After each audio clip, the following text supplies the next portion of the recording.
Hey everyone, it's me, Cynthia. I want to thank you for stopping by my channel today, Living with MS in Texas. I am here in Little Elm, Texas, where I've been for about 3 weeks now, hanging out with my grandkids while my daughter got to go to sunny Hawaii. I had a few minutes and I just wanted to check in because I know it's been a while. I think the last video that I posted was my follow-up on starting Gilenya and having gotten a sinus infection.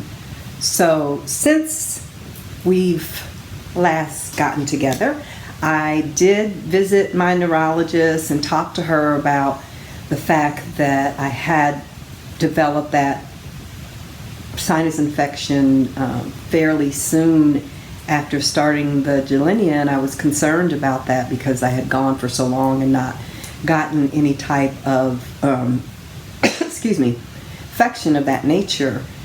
So we talked about some things that I could do that might help for my immune system, and she explained it to me, and I wish I could explain it to y'all, but I'm not that skilled and don't remember exactly what she said about.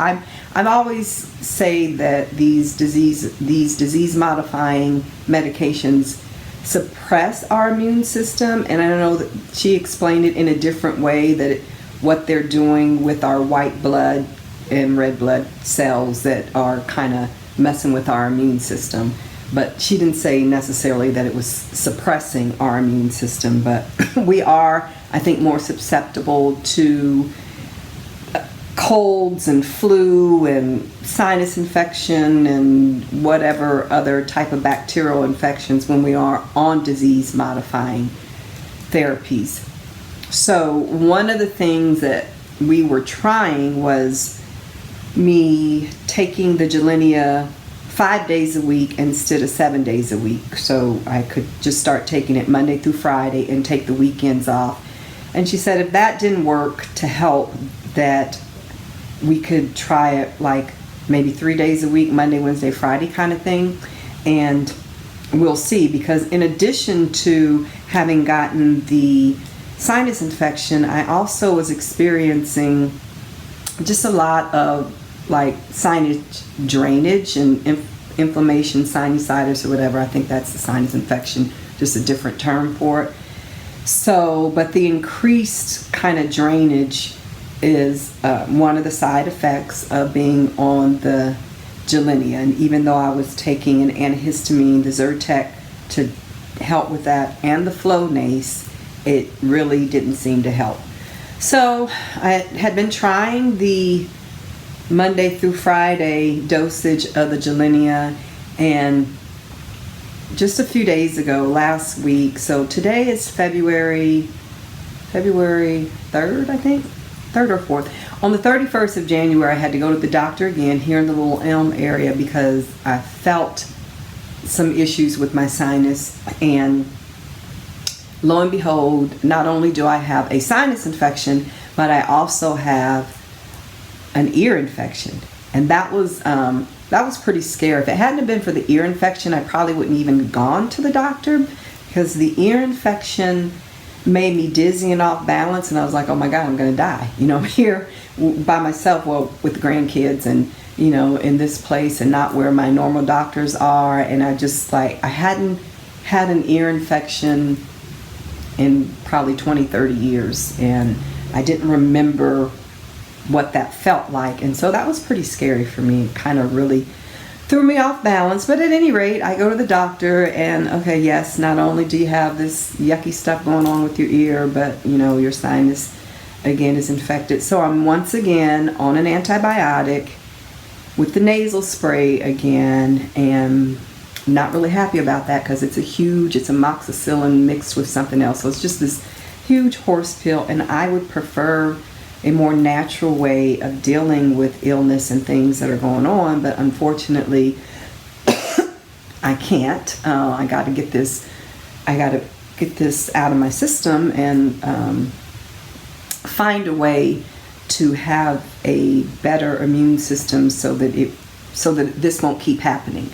or else I'm going to have to ask her to cycle me off of the Gilenya, which will have its own risks, and the speeding up of the shrinking of the brain, which is something that happens anyway with age. But again, folks with multiple sclerosis, our brains shrink quicker for some reason, and scientifically they don't really know why, but Gilenya is supposed to be something that will help guard against that. So I am on a quest to figure out what I can do to help strengthen my immune system, which is a little tricky and interesting because multiple sclerosis is an autoimmune disease. But what it's doing is that our immune system is attacking healthy cells anyway. So I'm not really sure how to manage it. But I've been doing a little research and trying to figure out, the best way to try to stay healthy. And one of the things that I found, which of course is, I found an article that I thought that was really good that talked about 4 different ways to have a healthy immune system, specifically for people who are on MS, and it's probably really for anybody in general. And the first thing that they talked about was eating healthy. And if you've followed me for a while, then you know I've tried different diets. The keto diet, I've done a plant-based, mostly organic diet. I've been a vegan at one point. So I'm doing, I've done different things to try to maintain a healthy diet. And so I say that to say whatever it is for you that is a healthy diet, whether it is vegan, some people are going gluten-free and gluten-free and dairy-free. Gluten can be a problem for people that are on MS, that have MS, but it's not necessarily a problem for everybody that has MS, and I do believe that your doctor can test to see if you have an intolerance to gluten. I am trying to go be gluten-free just to see if it's going to make a difference in how I manage the disease. So my doctor suggested, my neurologist suggested a Mediterranean diet. She said anything that is good for the heart, that's heart healthy, is going to also be good for someone who's living with MS. My daughter bought me this book about a year or so ago about the WALS protocol, and I'm going to try to adapt. I don't know if I can do all the principles that are here. Terry Walls is a doctor, if you've not heard of her. She actually had MS and was wheelchair bound. She did research about diet and nutrition and put together a protocol that was helpful for her and lots of other people, and she actually is no longer wheelchair bound and I believe symptom free. So that could be something that might be of interest to you out there. It may work, it may not work. I'm not necessarily endorsing this because I haven't been able to follow it. One problem for me is that you've got to eat so many you got to have 9 cups of leafy vegetables or fruits and vegetables in a day, and to me that's a whole lot, in addition to protein and some healthy carb stuff. So that's a lot because I don't eat that much, so I haven't been able to follow it, but it could be something that works for you. I'm going to try and adapt some of those principles. I just don't think that I can follow it strictly because I don't think that I can eat as much as you will have to eat on this diet. So that's one way that you can maintain a healthy immune system. Another way is, they said, to get moving, exercise. So whatever it is your exercise of choice, I try to do, half hour to 45 minutes 3 to 4 times a week, and sometimes less than that, but I do maintain a pretty healthy exercise regimen. I don't go to the gym. I like to walk outside. I have an exercise room in my development where I can go and get on the treadmill, and sometimes I will, but I really prefer to walk outside. What I've found, something lately that I love, is it's called Yoga Burn, and it's yoga with the addition of resistance bands. So you can get a total body workout in like 20 minutes a day and work everything, and it's really been helpful in keeping me fit and toned, and I love it. There are no excuses. Even I travel with my resistance band, because you can be sitting anywhere like right now and be pulling and working certain muscles. So to me, it's just a easy way to stay toned and get some exercise in, so that you won't say that I just can't completely, I can't get to the gym. You won't have an excuse. I can't get to the gym, whatever your excuse might be. I don't have equipment. These are really inexpensive. They come in different, they're light, heavy, medium, resistance. So you're really getting some resistance that's help working those muscles and helping you to be toned and fit. And then there are some things that you can do to even increase and get a little cardio without even going anywhere. So another thing is to reduce stress. I say reduce because we're not going to eliminate stress, and anybody who's living and breathing is dealing with some type of stressful situation, even if you don't work, even if you have a wonderful husband and family, and if we're living and breathing, we're dealing with stress. So whatever you can do. For me, I don't work for anybody else. I have my mediation practice, and I do that when I want to. I can be very selective if I'm going to take a case, and I am blessed that I have the ability to be flexible in whatever it is I'm going to do. And then one other thing is to rest.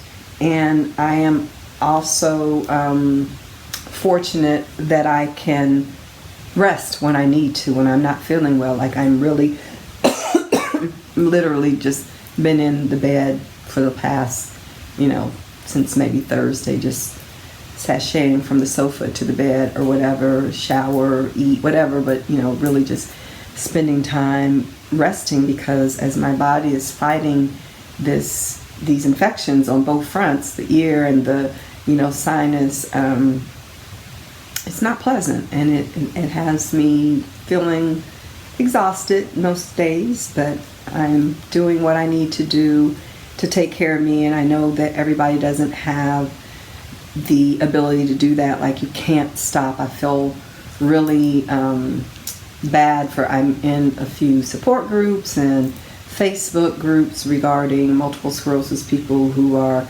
battling multiple sclerosis, who cannot retire, who are not at the point to where they can retire from whatever job they're doing, or they have family responsibilities. And my heart goes out to them, and I keep people in prayer constantly, because it's just a horrible disease. And I know I'm preaching to the choir. People see us and think, oh my God, you look great, but you have no idea what we're dealing with on the inside. So that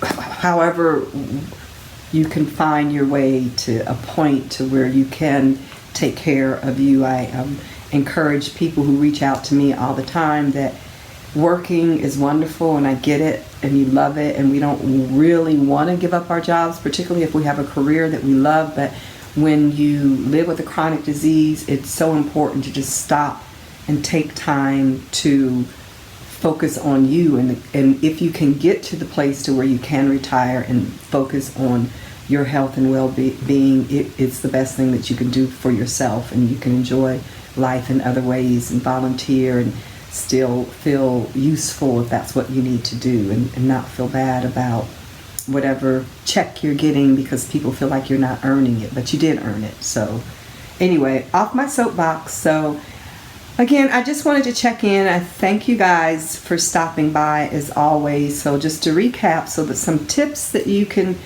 some things that you can do to have a healthy immune system is to make sure that you're eating healthy, and talk to your doctor, and get referred to a nutritionist if you need to. Order a service for your meals to be delivered, whatever it is that's within your budget that you can do that helps you eat healthy. You should do that. Exercise, a few times a week, just to keeps our brain functioning. I think it releases those happy endorphins that helps in just overall health and well-being if you exercise and you're not just laying around. Some of us, sometimes I do have a pity party sometimes too when I'm feeling bad, but try to limit that and just be healthy. Reduce stress if you can. Again, I'm not saying eliminate stress. There's no way that you're going to eliminate stress as long as you're living and breathing. And as much as possible, rest and take care of yourself, because you know, I know there may be a lot of people counting on you, but if you don't take care of yourself, you won't be able to be there for them anyway. So I know, again, I'm preaching to the choir. So I'm not having wine because of the whole ear and sinus infection. It doesn't even really taste so good right now, but I'm trying to consume a lot of water. I'm having some flavor of sparkling water. I think it's a raspberry, and that's going to have to do. I'm trying to consume a lot of water and help beat this infection that I'm battling. But as always, I thank you for stopping by, and until next time, bye.